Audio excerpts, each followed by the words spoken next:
ہاں سر، آواز آ رہی ہے نا میری؟ آ رہی ہے، آپ کی آواز آ رہی ہے جی.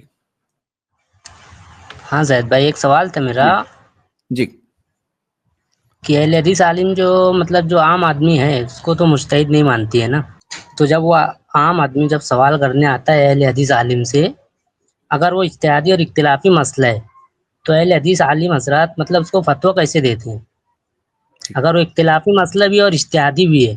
ٹھیک ہے، یہ سوال ہے. چلیے اچھا ہے، آپ نے ایک اچھا سوال پوچھے ہیں. چلیے کنٹینیو کریں گے. جی شیخ شابان.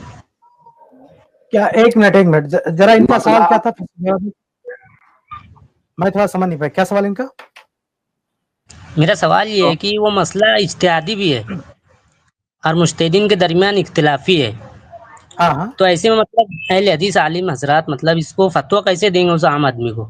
جیسے کوئی مثال بتائے نا، یعنی ایک مسئلہ اجتہادی ہے تو ظاہر سی بات ہے اگر اس مسئلے میں اجتہاد ہو چکا ہے، پہلے صحابہ کے دور میں اجتہاد ہو چکا ہے، تو ظاہر سی بات ہے ان کے اجتہاد کو مقدم کریں گے. اہل حدیث کی دعوت یہی ہے کہ اتباع الدلیل بفہم سلف. تو اگر سلف کے ہاں اس کا جواب موجود ہے، سلف کے ہاں اجتہاد موجود ہے، تو ہم کوئی نیا اجتہاد نہیں کریں گے، اسی بات کو بتا دیں گے اس کو. سلف کے ہاں موجود نہیں ہے، آگے جو ائمہ ہیں انہوں نے بتایا ہے وہ ہم ان کو بتا دیں گے. اور اگر آج نوازل میں سے ہے، یعنی آج کوئی مسئلہ پیدا ہو رہا ہے، تو اس میں ہم اجتہاد کریں گے. اس میں تو مقلدین بھی اجتہاد کرتے ہیں جو اپنے آپ کو کہتے ہیں اجتہاد کا دروازہ بند ہو گیا ہے. جیسے خون کا عطیہ دینا، ایک آدمی بیمار ہے اس کو خون دینا، یہ مسئلہ نوازل میں سے پہلے تھا ہی نہیں، لیکن اس میں تو مقلدین اجتہاد کرتے ہیں. ائمہ اربعہ میں سے کسی کا فتویٰ نہیں ملے گا آپ کو. یہ آج کے مقلد بیٹھ کے اجتہاد کرتے ہیں. بلکہ آپ حیران رہ جائیں گے کہ نوازل میں سب سے زیادہ اجتہادات ان کی طرف سے آتے ہیں، ان مقلدین کی طرف سے. تو یہ الگ الگ ڈیپینڈ کرتا نا سوال کس نوعیت کا ہے. اگر سوال ایسا ہے کہ اجتہاد پہلے ہو چکا ہے صحابہ کا تو وہی اجتہاد ہم بتائیں گے. بلکہ ایسا بھی اجتہاد ہو سکتا ہے جس میں اجماع ہو، تو اس میں نئے اجتہاد کی کوئی گنجائش ہی نہیں ہے. ٹھیک ہے، بھائی اہل حدیث عالم کیا کرتا ہے جو ہے کہ بھائی اہل حدیث عالم ترجیح قائم کرتا ہے. دلائل موجود ہیں، اجتہادات موجود ہیں، اگر کچھ اختلافات ہیں تو وہ بھی موجود ہیں، اور سارے دلائل اب یکجا موجود ہیں. سارے اختلافات یکجا ایک جگہ دکھ رہے ہیں، اختلافات یکجا ہیں اور ان کا علم ہے اور دلائل کا علم ہے. اہل حدیث عالم ترجیح قائم کرتا ہے، اور ہر اہل حدیث عالم جواب دیتا بھی نہیں، یہ بھی آپ جان لیجئے. اور ہر اہل حدیث عالم ہر مسئلے کا بھی جواب نہیں دیتا. بہت سارے مسائل آتے ہیں، اہل حدیث عالم احالہ ہمارے یہاں ہم نہیں دیتے ہیں. آپ ایک اس اسٹریم میں آپ دیکھ لیجئے 2500 سوالات ایسے مل جائیں گے جو ہم لوگ کہہ دیتے ہیں یہ بہت خالص فقہی سوال ہے، یہ فلاں جگہ جائیے، یہاں وہاں تفصیل لے لیجئے. تو ہم لوگ بھی نہیں دیتے اور ہمارے دیگر علماء بھی نہیں دیتے جواب، احالہ کر دیتے ہیں کہ فلاں سے آپ پوچھ لیجئے.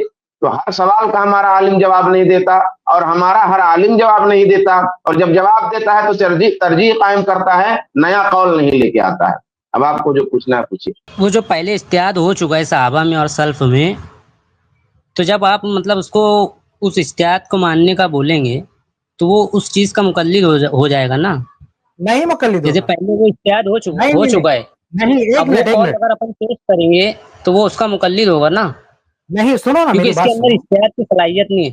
ارے میری بات سنو، پہلے جو اجتہاد ہو چکا ہے اس کی دو قسمیں ہوں گی. پہلی قسم ہوگی جس پہ اجماع ہو چکا ہے اجتہاد پہ، ہاں وہ تو اجماعی آپ کہلایا بتائیے جائے گا. آپ بتائیے اس کو ماننا تقلید ہوگا؟ آپ اجماع کو بتائیے. ماننا. بھائی اجتہاد دو طرح کا ہوگا نا، ایک اجتہاد جس میں اجماع ہو چکا ہے. تو اگر کسی اجتہاد پر اجماع ہو چکا ہے، کیا اس کو ماننا بھی تقلید ہے؟ نہیں، اجماع کو تو ماننا تقلید نہیں ہے نا. تو پھر آپ نہیں کہہ سکتے کہ اگر ہم نے سلف کا یعنی صحابہ کا اجتہاد کوئی پیش کر دیا جس پہ اجماع ہو چکا، تو آپ یہ نہیں کہیں گے کہ اس اجتہاد کو ماننا تقلید ہو گیا. اب رہا دوسرا مسئلہ کہ جس میں تو اختلاف ہے. کیا چیز کیا کہہ رہے ہیں؟ اجماع جب ہو چکا تو اجتہاد کیسے کرے گا آدمی؟ اللہ کے بندے، اجماع بغیر اجتہاد کیا ہو سکتا ہے؟ اجتہاد کریں گے تبھی تو اجماع ہوگا. یعنی سارے مجتہد. اجماع کی تعریف کیا ہے آپ کو پتا؟ اجماع کی تعریف بتایا. میں اپنے الفاظ میں بتا سکتا ہوں، اصطلاحی تعریف تو نہیں بتا پاؤں گا. اپنے الفاظ میں بتائیے. ہاں، مثلا مجتہدین کا کسی مسئلے میں اتفاق ہو جانا، مجتہدین کا اتفاق. اجماع کی تعریف کیا ہے؟ اجتماع مجتہدی ہادی الامہ، اس امت کے مجتہدین کا اجتماع. تو مجتہدی یعنی اجتہاد. تو اجتہاد ہاں۔ کرنے کے بعد کسی بات پہ اگر اجماع ہو گیا تو وہ بھی ایک اجتہاد ہی ہے نا، اجماع کے بعد وہ اجتہاد بن گیا. جب سارے لوگوں کا اجتہاد ایک ہی ہے تو وہ بھی اجماع ہو گیا. تو اجماع کو ماننا یعنی ایسا اجتہاد جس پہ سارے مجتہدین متفق ہیں، اس کو ماننا تقلید تو نہیں ہے نا. نہیں کفایت بھائی آپ جو جواب دے رہے ہیں نا، تو یہ میں کہنا چاہتا کہ ان سے ایک سوال اور پوچھ لیجئے، ہاں جی ان سے ایک سوال اور پوچھ لیجئے کفایت بھائی، کہ جب یہ ہم لوگوں کو مقلد کہہ دیے، یعنی آپ ہی اس سلسلے کو آگے بڑھائیں گے، جب انہوں نے ہم لوگوں کو مقلد کہہ دیا کہ آپ تو مقلد ہوئے، تو ہمارا اور ان کا اختلاف پھر کیوں ہے؟ یہ کیوں ہم سے اختلاف کریں؟ پھر ہم کو غیر مقلد آپ کیوں کہتے؟ پھر ہم کو ایک منٹ رکیے، ٹھیک ہے شعبان آپ ہم کو مقلد کیوں نہیں کہتے؟ ابھی ہم نے ایک منٹ بھائی صاحب، ایک منٹ رکیے، پہلے میری بات ختم کر لیجئے، میں جو آپ سے بات کر رہا ہوں. ایک پوائنٹ تو حل ہو گیا کہ وہ اجتہاد جس پر اجماع ہو چکا ہے، اہل حدیث وہ اجتہاد پیش کرتے ہیں، تو اس کو تقلید نہیں کہا جائے گا. یہ آپ نے بھی مان لیا ہے نا، یہ آپ نے بھی مان لیا. اب رہا دوسرا، کیا ہوا؟ وہ تو اجماع کو مان رہے ہیں، وہ تقلید نہیں ہوئی، یہ بول رہا ہوں میں. تقلید نہیں ہے نا. ہاں اب دوسرا اجتہاد جس میں اختلاف ہے. اب صحابہ کرام میں اگر اختلاف ہے تو اہل حدیث کیا کرے گا؟ اس اختلاف میں بھی دیکھے گا کہ دلائل زیادہ کس اجتہاد کی طرف ہیں، یعنی قرآن و حدیث کے دلائل کس اجتہاد سے زیادہ قریب تر ہیں. تو جو اجتہاد جیسے صحابہ میں اگر اختلاف ہو گیا یا تابعین میں بھی اختلاف ہو گیا تو ہم دیکھیں گے کہ دو گروہ ہے، تو کس گروہ کی بات قرآن و حدیث سے زیادہ اقرب معلوم ہوتی ہے. تو جو بات قرآن اور حدیث سے زیادہ اقرب معلوم ہوگی ہم اس بات کو لے لیں گے، ہم اس بات کو بتائیں گے کہ دیکھو یہ قرآن و حدیث سے زیادہ اقرب ہے. یا واضح یا ہو سکتا ہے کہ اس اجتہاد اس میں باقاعدہ کوئی صریح قرآنی آیت ہو یا حدیث ہو، تو وہ اجتہاد ہم بتا دیں گے. اس کو ماننا اگر آپ کہتے ہیں تقلید، یعنی اختلاف میں سے کسی ایک اجتہاد کو چن کے بتانا، اگر آپ یہ کہتے ہیں کہ اس کو تقلید ہو گئی تو یہ تقلید نہیں ہے. کیوں؟ دو وجہ ہے. میں یہاں پہ دو باتیں کہوں گا. پہلی بات یہ ہے کہ کسی ایک عالم یعنی کسی کو خاص نہیں کیا جا رہا ہے کہ انہی کی ماننا. بھائی صحابہ کرام میں یا تابعین میں جو ہے سینکڑوں علماء ہو سکتے ہیں، لیکن کسی مسئلے میں کسی کا اجتہاد پیش کیا جائے گا جو قرآن و حدیث سے اقرب ہوگا. دوسرے مسئلے میں اگر ان کا اجتہاد قرآن و حدیث سے اقرب نہیں تو چھوڑ دیا جائے گا، دوسرے صحابہ کا اجتہاد پیش کیا جائے گا جو قرآن و حدیث سے اقرب ہے. تو جب ہم کسی کو لوک نہیں کر رہے ہیں، کسی کو طے نہیں کر رہے ہیں، تو بھائی یہ کہاں سے یہ تقلید کیسے ہو جائے گی؟ تقلید تو یہ ہوتا ہے کہ کسی کو ہم خاص کر دیتے کہ خاص ہمیں انہی کو ماننا ہے. تو ہم یہ تو تھوڑی کہتے ہیں کہ بھائی یہ ان کی جو بھی بات ہے ساری بات آپ ان کی مانیں. تو یہ جو ہے تقلید نہیں ہے، کیونکہ دلائل کی بنیاد پر ہم انتخاب کرتے ہیں. ہم شخصیت کی بنیاد پر انتخاب نہیں کرتے کہ فلاں شخصیت میں ہے، دلائل کی بنیاد پر ہم انتخاب کرتے. اس لیے ہم ان کا مقلد نہیں بنا رہے ہیں، کیونکہ ہم کوئی خاص دائرہ نہیں، نہ ایک شخصیت کو نہ دو تین شخصیت کو. تقلیدی پرابلم کیا ہوتا ہے؟ تقلید میں یا تو ایک شخصیت یا کئی شخصیت کو جو ہے خاص کر دیتے ہیں کہ انہی کا ماننا ہے. لیکن ہم جب سلف میں سے کسی کا اجتہاد چنتے ہیں، منتخب کرتے ہیں دلائل سے قربت کی بنیاد پر، تو ہم کسی کو خاص نہیں کرتے کہ ایک ہو یا دو ہوں. لیکن آپ کے یہاں معاملہ کیا ہوتا ہے کہ آپ کسی کو خاص کر دیتے ہیں. یہ تقلید کیسے ہے؟ اگر ایک نسل یہ ایک بات ہوگی. دوسری بات یہ ہے کہ اگر آپ اس کو تقلید کہتے ہیں، اگر آپ اس کو تقلید کہتے ہیں تو پھر میرے اس سوال کا جواب دیجئے کہ بہت سارے مسائل میں فقہ حنفی والے امام ابو حنیفہ رحمہ اللہ کا قول چھوڑ کر صاحبین کے قول یا کسی اور قول کی بات کو لیتے ہیں، بلکہ کسی معاملے میں تو متاخرین احناف کی بات جو خود اپنے آپ کو مقلد کہتے ہیں ان کی بات کو لے لیتے ہیں ابو حنیفہ رحمہ اللہ کی چھوڑ کے. تو یہ تقلید کس کی کرتے ہیں؟ ان مسائل میں کس کی تقلید؟ جس نے امام حنیفہ رحمہ اللہ کے اقوال کو چھوڑ دیا، دوسرے کا قول لیا، تو یہ ایک ابو حنیفہ رحمہ اللہ کی تقلید کرتے ہیں، دوسروں کی تقلید کرتے ہیں. اس کا بھی جواب دیجیے. اب بتائیے کیا کہتے ہیں. میں یہ کہہ رہا ہوں کہ دلائل کو راجح مرجوح قرار دے کر آپ جو فتویٰ دے رہے ہیں یہ خود بھی ایک اجتہاد ہے نا. ہاں اجتہاد ہے. ہاں بالکل اجتہاد ہے. مجتہدین کے اقوال کو لیا، بعض کو کہا کہ یہ دلائل کے اقرب ہے، یہ کتاب و سنت کے زیادہ قریب ہے، اور بعض تھوڑا دور ہے. تو یہ جو عمل ہے آپ کا یہ خود اجتہاد ہے نا. بالکل اجتہاد ہے. جب مطلب یہ اجتہاد ہے تو آپ فتویٰ اپنے اجتہاد پر دے رہے ہیں نا. اپنے اجتہاد پہ کہاں دے رہے ہیں؟ کسی ترجیح دے رہے ہیں. دیکھو بھائی آپ فرق نہیں کر پا رہے. کہیں عالم کہیں اجتہاد کرتا ہے، کہیں ترجیح دیتا ہے.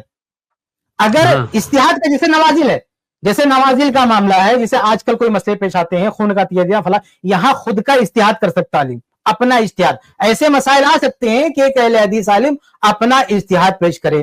لیکن یہ بھی ہوتا ہے کہ اپنا اجتہاد ہر جگہ نہیں پیش کرتا. پرانے جو مجتہدین ہیں ان کے اجتہادات میں ترجیح دیتا ہے، یعنی وہ بحیثیت طالب علم یعنی خود اجتہاد نہیں کر رہا ہے، لیکن کئی اجتہادات ہیں اس میں کسی ایک کو منتخب کر رہا ہے دلائل کی بنیاد پر، اس کو ترجیح بولتے ہیں.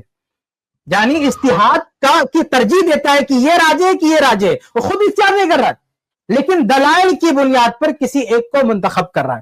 یعنی وہ مجتہد نہیں ہے، لیکن جو مجتہدین نے جو فیصلہ سنایا ہے وہ اس کے درمیان فیصلہ کر رہے ہیں کہ یہ ترجیح اس کو زیادہ ہے، اس کو ترجیح کم ہے.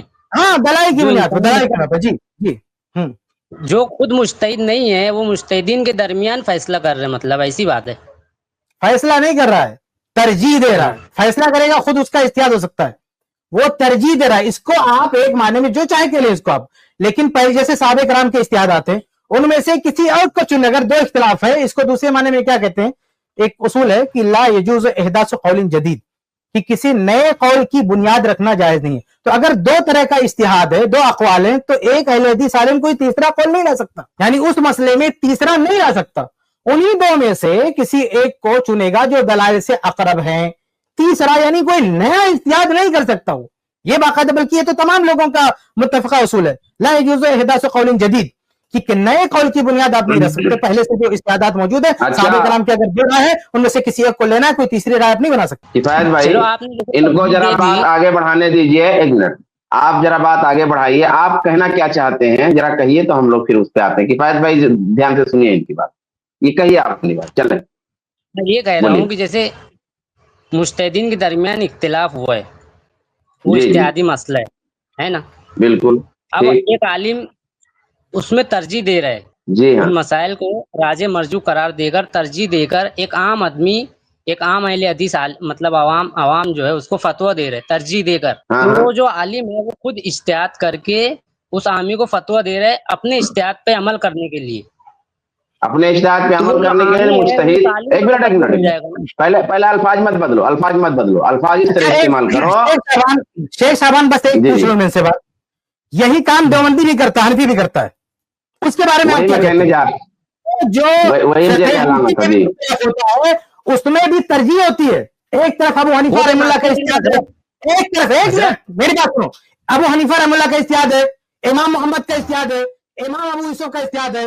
ایک حنفی مولوی چنتا ہے کہ کس کو لیں گے، وہ ایک عامی کو بتاتا ہے یہ بتاؤ یہ کیا ہے.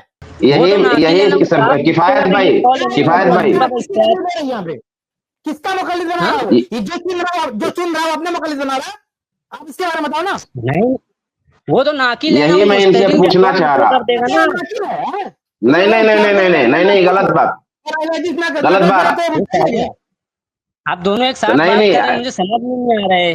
ارے بھائی فقہ حنفی میں ایک طرف امام ابو حنیفہ رحمہ اللہ کا قول، ایک طرف امام محمد رحمہ اللہ کا قول، ایک طرف امام ابو یوسف رحمہ اللہ کا قول. ان میں سے کسی ایک کو چنتا ہے، ایک دیوبندی کسی ایک کو چنتا ہے اور وہ بتاتا ہے اس پہ عمل کرو.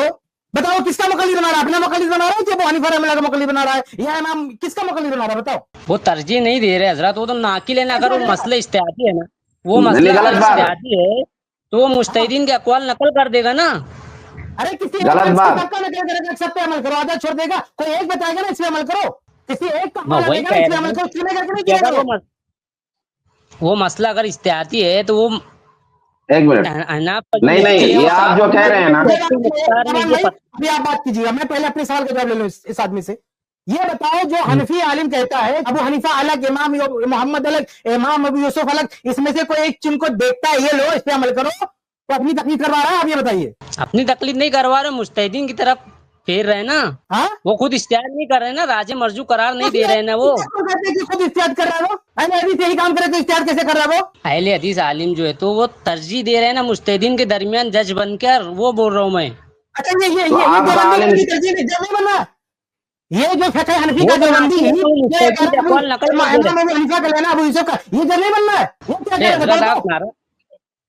وہ ناقل ہے، وہی دیوبندی کرے حنفی کرے وہ جج نہیں بننا. تو مقلد کرو جب نہیں بننا ہے. یہ دوہرا معیار کیوں, دوغلی پالیسی کیوں, مجھے یہ بتائیے. یہ دوغلی پالیسی کیوں؟ سن نہیں رہے میری بات. یہ دوغلی پالیسی کر رہے ہو. سیم ایکٹیویٹی ہے, سیم عمل ہے, نہیں سین کچھ کہہ رہے ہو. اگر وہ مسئلہ اجتہادی ہے نا تو حنفی جو عالم ہے نا وہ صاف لکھ دے گا کہ امام ابو حنیفہ کا یہ قول ہے, اس میں یہ اجتہادی مسئلہ ہے, مجتہد کی طرف پھیر دے گا. لیکن اہل حدیث عالم نہیں کیا بھائی, کرے گا؟ ایسا نہیں ہے, ایسا نہیں ہے. ارے بھائی ایک منٹ, اگر کوئی ایک مثال لے کر کے اس کو سمجھ لیتے ہیں, ایک مثال لے کر کے اس کو سمجھ لیتے ہیں. اگر کوئی حنفی خاتون کسی حنفی مفتی کے پاس جاتی ہے اور اس حنفی مفتی سے پوچھتی ہے کہ چہرے کے پردے کا کیا حکم ہے, تو وہ کیا فتویٰ دے گا وہ؟ نہیں, مجھے اس کے بارے میں علم نہیں حضرت. تو میں آپ کو بتا دیتا ہوں نا, امام ابو حنیفہ کے یہاں چہرے اور ہتھیلی کا پردہ نہیں ہے. اب بتائیں, مفتی حنفی ہے, مستفتی حنفی ہے, اور امام ابو حنیفہ کے یہاں چہرے کا اور ہتھیلی کا پردہ نہیں ہے, ٹھیک ہے؟ تو اب وہ کیا فتویٰ دے گا؟ یہ مسئلہ اختلافی ہے. ارے بھائی, اختلافی اتحادی سے آپ کو کیا لینا دینا ہے؟ آپ کے لیے امام کا قول کافی ہے نا, آپ کو کیا فرق پڑتا ہے اس سے کہ اختلافی کی اتحادی؟ امام ابو حنیفہ کا قول تو ہے نا اس کے اندر کہ امام حنیفہ کے یہاں چہرے کا پردہ اور ہتھیلی کا پردہ نہیں ہے.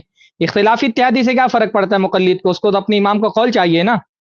تو وہ کیا فتویٰ دے گا مفتی؟ ارے بھائی, آپ اس امام شافعی یا امام مالک یا احمد ابن حنبل کا اس میں کیا قول ہے؟ اس حنفی مقلد کو کیا لینا دینا ہے جو سوال کرنے کے لیے گئے؟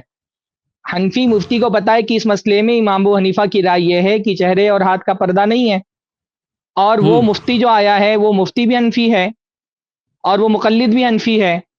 تو ایسی صورت میں وہ کیا فتویٰ دے گا؟ میں یہی تو پوچھ رہا ہوں آپ سے. اس کو صرف یہ بول, کیونکہ امام ابو حنیفہ کا فتویٰ اس میں آپ کے ہاں مفتہ بھی جو فتویٰ ہے اس سے مختلف ہے. آپ کے ہاں حنفی علماء یہ کہتے ہیں کہ فتنے کی وجہ سے عورتوں کو چہرے اور ہاتھ کا پردہ کرنا ضروری ہے, واجب کہتے ہیں وہ, جبکہ امام ابو حنیفہ کے ہاں باللہ ما ظہر منہا کا سے مراد یہ ہے کہ چہرے اور ہتھیلی کا پردہ نہیں ہے. تو ایسی صورت میں جب مفتہ بھی مذہب آپ کے ہاں دوسرا ہے اور امام ابو حنیفہ کا مذہب دوسرا ہے, اور ایک مقلد آیا ہے جو امام ابو حنیفہ کا مقلد ہے اور وہ فتویٰ پوچھنے کے لیے آیا کہ چہرے اور ہتھیلی کا پردہ ہے کہ نہیں ہے, تو ایسی صورت میں حنفی مفتی اس کو کیا فتویٰ دے گا؟ وہ مجتہدین چلو کی بھائی, اس طرف مسئلے کروائے گا نا. مجتہدین کی طرف رجوع کروائے گا مطلب کیا؟ اس کو بول دے گا کہ امام ابو حنیفہ کے یہاں چہرے کا اور ہتھیلی کا پردہ نہیں, تو چہرے اور ہتھیلی کا پردہ مت کرو. ہاں یہی کہے گا, اور کیا کہے. یعنی آپ کو ایسے فتووں کا علم نہیں ہے جس میں احناف نے باقاعدہ امام ابو حنیفہ کا فتویٰ چھوڑ کر کے امام ابو یوسف کے فتوے پر فتویٰ دیا ہے. ایسے فتووں کا آپ کو علم نہیں ہے. امام ابو یوسف مجتہد تھے نا. ہاں فتویٰ اس نے, لیکن آپ جو وہ ایک منٹ امام ابو حنیفہ, امام ابو یوسف مجتہد تھے, تو یہ مقلد بیٹھ کر کے ریفری بنا ہوا ہے کہ امام ابو حنیفہ کے مقابلے میں امام ابو یوسف کو ترجیح دے رہا ہے. مقلد اگر ترجیح دے سکتا ہے تو اہل حدیث ترجیح نہیں دے سکتا ہے, جو آپ تقلید کا دعویٰ ہی نہیں کر رہے. فقہ میں جو مفتب اقوال ہے وہ تو امام ابو یوسف. ارے بھائی, لیکن اس کو کس نے اختیار دیا, اس کو کس نے اختیار دیا کہ وہ امام ابو حنیفہ کا قول چھوڑ کر کے امام ابو یوسف کے قول پہ فتویٰ دے رہا ہے؟ یہ اختیار اس کو کس نے دیا؟ مثلا خطبہ جمعہ اردو میں ہو سکتا ہے کہ نہیں ہو سکتا, غیر عربی زبان میں ہو سکتا ہے کہ نہیں ہو سکتا. امام ابو حنیفہ کا مسلک ہے کہ غیر عربی زبان میں خطبہ ہو سکتا ہے. امام ابو یوسف اور صاحبین کا قول ہے کہ نہیں ہو سکتا ہے. اب اس مسئلے میں یہ صاحبین کے قول پر فتویٰ دیتے ہیں ہمارے حنفی علماء امام ابو حنیفہ کا قول چھوڑ کر کے. تو یہ اختیار ان کو کس نے دیا کہ اس مسئلے میں وہ امام حنیفہ کا قول چھوڑ کر کے صاحبین کے قول پہ فتویٰ دیں؟ یہاں جو مقلد ترجیح دے رہا ہے اس کی ترجیح کا حق اس کو کس نے دیا ہے؟ بولیے. مطلب آپ یہ کہنا چاہ رہے ہیں کہ حنفی عالم بھی کس دلیل کی ترجیح دیتا ہے, مطلب آپ یہ کہنا چاہ رہے ہیں نا.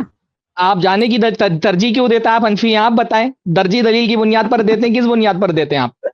کسی مسئلے میں صاحبین کے قول پر کیوں فتویٰ دیتے ہیں آپ امام حنیفہ کا قول چھوڑ کر کے؟ لیکن دونوں کی بنیادیں ترجیح الگ الگ ہے. ارے بھائی آپ بتاؤ نا, ہم کیوں بتائیں؟ چلو تم کو ایک تیسرا مسئلہ بتاتا ہوں, میں تیسرا مسئلہ بھی بتاتا ہوں. اللہ کے نبی صلی اللہ علیہ وسلم کی شان میں گستاخی کرنے والا جو اللہ کے نبی صلی اللہ علیہ وسلم کو گالی دے, امام حنیفہ کے یہاں اس کا قتل سزا نہیں ہے اس کی. ارے بھائی مسئلے سن لو, بھی بہت سارے مسئلے ہیں. امام ابو حنیفہ کے یہاں اللہ کے نبی صلی اللہ علیہ وسلم کی گستاخی کرنے والا اس کی سزا قتل نہیں ہے. وہ کہتے ہیں کہ اس سے بڑا جرم تو کفر ہے, اور جب کفر پر سزا نہیں دی جا رہی ہے قتل کی, تو اللہ کے نبی صلی اللہ علیہ وسلم کو گالی دینے پر شاتم رسول کو قتل کی سزا کیوں دی جائے گی؟ لیکن موجودہ دور کے تمام حنفی علماء اس مسئلے میں امام ابو حنیفہ کے خلاف فتویٰ دیتے ہیں, دوسرے احناف محققین کے فتوے پر فتویٰ دیتے ہیں. تو بھائی مقلد ہیں, جبکہ مقلد اپنے آپ کو یہ کہتا ہے کہ میں جاہل ہوں اسی لیے میں تقلید کرتا ہوں. تو اگر ایک جاہل آدمی مجتہدین کے فتووں میں ترجیح دے سکتا ہے تو ایک آدمی جو مقلد نہیں کہتا، جس کو آپ غیر مقلد کہہ رہے ہیں، جو آدمی یہ کہتا ہے کہ دلیلوں کی بنیاد پر ترجیح دینی چاہیے مجتہدین کے فتووں میں، جب مقلد اگر ترجیح دے سکتا ہے تو جو مقلد نہیں وہ ترجیح کیوں نہیں دے سکتا؟ ایک محقق ترجیح کیوں نہیں دے سکتا ہے؟ پھر سے بولو، میں بولیے۔ سمجھا نہیں مطلب آپ کی بات۔ ہاں میں نے آپ کے سامنے 3 مسائل رکھے کہ 3 مسائل میں امام ابو حنیفہ کا قول دوسرے حنفی فقہا سے الگ ہے، اس کے باوجود ان مسائل میں لوگ امام ابو حنیفہ کا قول چھوڑ کر کے دوسرے حنفی فقہا کے قول پہ فتویٰ دیتے ہیں۔ شاطم رسول کا مسئلہ، چہرے اور ہاتھ کے پردے کا مسئلہ، غیر عربی میں خطبہ جمعہ دینے کا مسئلہ، ان تینوں مسئلوں میں جو حنفی ہمارے دور کے مفتی ہیں وہ امام حنیفہ کے قول پہ فتویٰ نہیں دیتے، کبھی صاحبین کے قول پر، کبھی ابو یوسف کے قول پر فتویٰ دیتے ہیں۔ اور بہت سارے مسائل ایسے بھی ہیں جس میں صاحبین کا قول چھوڑ کر کے امام ابو حنیفہ کے قول پر بھی فتویٰ دے دیتے ہیں۔ تو بھائی یہ جو ترجیح دے رہے ہیں آپ کہ کسی مسئلے میں امام حنیفہ کا قول لے رہے ہیں، کسی مسئلے میں صاحبین کا قول لے رہے ہیں، کسی میں ابو یوسف کا قول لے رہے ہیں، کسی میں امام طحاوی کا قول لے رہے ہیں، امام ظفر کا قول لے رہے ہیں، امام محمد بن حسن شیبانی کا قول لے رہے ہیں، یہ جو سوئچ ہو رہا ہے فتووں کے اندر، ترجیح جو ہو رہی ہے، اس ترجیح کی بنیاد کیا ہوتی ہے مفتی کے ہاں پر؟ یہ مفتی جو مقلد ہے مفتی، وہ کس بنیاد پر ترجیح دیتا ہے بعض اقوال کو بعض اقوال پر؟ فتویٰ تو پہلے سے موجود ہے نا، مطلب امام ابو یوسف اور امام ظفر ارے بھائی تو فتویٰ الگ الگ موجود ہے نا، اس میں سے ایک کا فتویٰ چھوڑ کر کے دوسرا فتویٰ منتخب کرنے کی بنیاد کیا ہوتی ہے؟ جیسے چہرے کے پردے کے مسئلے میں امام ابو حنیفہ کا قول چھوڑ کر کے دوسرے فقہا کا قول کیوں لیا؟ دلیل کی بنیاد پر۔ کیوں بھائی؟ مقلد کو تو دلیل سے کچھ لینا دینا نہیں ہے نا، مقلد ہے نا وہ، تو اس کو تو صرف اجتہاد کی پیروی کرنا ہے نا۔ وہ دلیل کی بنیاد پر اگر فتوے میں ترجیح دینے لگ گیا تب تو اس میں اور جس کو آپ غیر مقلد کا تانا دے رہے ہیں اس میں فرق کیا بچا؟ نہیں، تقلید عدم علم بالدلیل کا نام نہیں ہے نا۔ میں آپ سے جو سوال کر رہا ہوں اس کا جواب آپ نہیں دے رہے ہیں۔ اگر آپ دلیلوں کی بنیاد پر امام ابو حنیفہ کا قول چھوڑ کر کے صاحبین کا قول لے سکتے ہیں، کسی مسئلے میں صاحبین کا قول چھوڑ کر امام حنیفہ کا قول لے لیتے ہیں، ہے نا، اور آپ کہہ رہے ہیں دلیل کی بنیاد پر، تو اگر مسلک کے درمیان میں اس طرح سے فتووں کا انتخاب دلیلوں کی بنیاد پر کیا جا سکتا ہے، تو اہل حدیث اگر کسی مسئلے میں دلیل کی بنیاد پر امام ابو حنیفہ کا قول چھوڑ کر کے امام شافعی کے قول پر فتویٰ دے دے، دلیل کی بنیاد پر، ابھی آپ نے کہا دلیل کی بنیاد پر، یا کسی مسئلے میں امام ابو حنیفہ اور امام شافعی کا قول چھوڑ کر کے احمد ابن حنبل کا قول اختیار کر لے، تو اس کا کیا جرم ہے پھر؟ آپ اگر امام ابو حنیفہ کا قول صاحبین کے قول کے لیے چھوڑ سکتے ہیں، تو اگر ہم امام ابو حنیفہ کا قول امام شافعی کے قول کے لیے چھوڑ دیں تو ہم مجرم کیوں گئے اور آپ مجرم کیوں نہیں ہیں؟ آپ جو ہے تو ڈائریکٹ مطلب مجتہد مطلق سے اختلاف کر رہے ہیں نا، اور جو معتبر عالم جو ہے، ایک منٹ امام ابو حنیفہ مجتہد نہیں ہے، امام ابو حنیفہ مجتہد نہیں ہے، امام ابو حنیفہ مجتہد نہیں ہے، وہ بول رہا ہوں نا میں۔ تو ایک مسئلے میں آپ نے امام ابو حنیفہ کو کیوں چھوڑا؟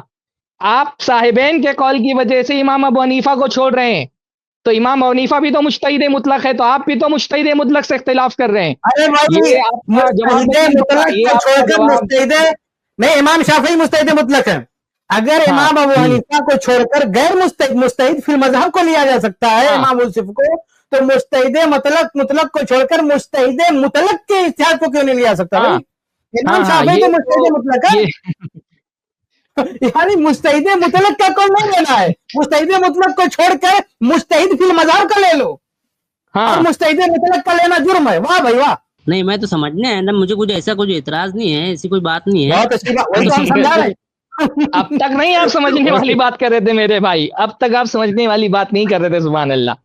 تو اگر آپ بھائی بات صاف ہے کہ آپ اگر کسی مسئلے میں اگر آپ صاحبین کا فتویٰ لے لیتے ہیں امام ابو حنیفہ کا فتویٰ چھوڑ کر کے، تو اہل حدیث بھی تو وہی کرتے ہیں میرے بھائی۔ بس مسئلہ دائرے کا، دیکھیے بس مسئلہ اب بہت نہ واضح ہو گئی بات، مسئلہ صرف دائرے کا ہے۔ آپ نے دلیل کی بنیاد پر ایک دائرہ بنا دیا کہ دلیل کی بنیاد پر اس دائرے میں ہم اختلاف کر سکتے ہیں، یہ امام ابو حنیفہ ہے، یہ ان کے صاحبین ہیں، اور پھر اس کے بعد کے ائمہ ہیں۔ آپ کہتے ہیں کہ دلیل کی بنیاد پر کبھی امام ابو حنیفہ کی بات چھوڑ کر کے صاحبین کی بات لی جا سکتی ہے، کبھی صاحبین کی بات چھوڑ کے امام حنیفہ کی بات لے لیں گے، کبھی امام طحاوی کا بھی قول لے سکتے ہیں، امام ظفر کا بھی قول لے سکتے ہیں۔ آپ نے دلیل کی بنیاد پر آپ بھی مجتہدین سے اختلاف کر رہے ہیں، پر اس مجتہدین سے اختلاف کے لیے آپ نے ایک دائرہ بنا دیا کہ یہ سارا اختلاف ہمارا ایک مسلک کے درمیان ہوگا۔ ہم نے اس دائرے کو تھوڑا وسیع کیا ہوا ہے، کہ نہیں بھائی، نہیں بھائی، کبھی ایسا بھی ہوگا الحمدللہ کہ امام ابو حنیفہ کی ایک رائے ہم کو صحیح لگے گی دلیل کی بنیاد پر تو ہم امام شافعی کا قول چھوڑ کر کے امام حنیفہ کا قول لے لیں گے، اور کسی مسئلے میں امام ابو حنیفہ کا قول امام شافعی کا قول امام حنیفہ کے قول کے مطابق دلیل کے مطابق صحیح ہو تو امام شافعی کا لے لیں گے، کبھی جمہور کی رائے کو امام ابو حنیفہ کے مطابق ایسا ہوگا کہ امام ابو حنیفہ کی دلیل مضبوط ہوگی تو ہم جمہور کا بھی قول چھوڑ دیں گے، ایسا بھی ہوگا کہ ہم جمہور کی رائے لے لیتے ہیں امام حنیفہ قول چھوڑ دیتے ہیں کسی مسئلے میں، اگر اس مسئلے میں امام ابو حنیفہ کی دلیل کمزور ہوتی ہے، اور کسی مسئلے میں جمہور کی دلیل کمزور ہوتی ہے تو امام حنیفہ کا قول لے لیتے ہیں بہت سارے مسائل میں، تو بہت سارے مسائل میں 4 امام میں تینوں کا چھوڑ کر ابو حنیفہ کا لے لیتے ہیں، جیسے ابو حنیفہ کا لے لیتے ہیں، خطرے میں جو ہے نقد دینا، 3 امام ایک طرف ہے، امام کی بات کو لیتے ہیں، ہمیں ان کی بات دلائل سے زیادہ قریب تر لگتی ہے، تو ایسے بھی مسائل ہیں ہم دلائل کی بنیاد پر ترجیح دیتے ہیں، ہمارا کوئی دائرہ تھوڑی ہے، ایک کنواں تھوڑی ہے اس میں بیٹھ کے ہم اجتہاد کریں گے۔ ہاں ٹھیک ہے، میں سمجھ گیا، آپ یہی کہہ رہے ہیں کہ جیسے مطلب اہل حدیث عالم حضرات ترجیح دیتے ہیں مجتہدین کے درمیان، تو مطلب مقلدین عالم جو ہیں حنفی شافعی مالکی، یہ حضرات بھی ترجیح دے کر اپنے امام کے قول کو چھوڑ کر اپنی عوام کو فتویٰ دے کر اس پر عمل کرواتے، ٹھیک ہے نا؟ اپنے مذہب کے درمیان میں ترجیح دیتے ہیں، اپنے مذہب سے باہر نہیں نکلتے ہیں، دونوں میں فرق ہے، ہم نے کوئی مذہب پابند نہیں بنایا ہوا ہے کہ ہم کو کسی نہ اگر ہم کو کوئی عمل کرنا ہے، جیسے احناف نے پابندی بنائی ہوئی کہ کسی مسئلے میں اگر امام حنیفہ کا قول چھوڑیں گے بھی تو وہ یہ نہیں بولیں گے کہ اس پر امام شافعی کا قول ہم نے لے لیا ہے، ان کو اپنے مذہب کا کسی ایک عالم کا حوالہ دینا پڑے گا کہ صاحبین کا فتویٰ ہے اس پر، جیسے میں نے ابھی عصر کی نماز کے بارے میں بتایا تھا کہ بعض لوگوں نے کہا بھائی مجبوری کی حالت میں اگر کسی شافعی کے پیچھے نماز پڑھ رہے ہو تو کیونکہ صاحبین کا فتویٰ ہے ایک مثل پر اثر ہو جاتی ہے تو اس لیے پڑھ سکتے ہیں، تو امام شافعی کے قول پر نہیں پڑھیں گے، وہ اس کے لیے ان کو صاحبین کا حوالہ دینا پڑا، تو انہوں نے ترجیح میں یہ بنیاد رکھی ہوئی ہے کہ ہم اپنے مسلک کے باہر نہیں نکلیں گے، یا تو امام ابو حنیفہ یا تو صاحبین یا امام طحاوی یا امام ظفر جو حنفی علماء ہیں انہی میں سے کسی ایک مجتہد فی المذہب کو اس کا حوالہ دے کر اس کے قول کو ترجیح دیں گے۔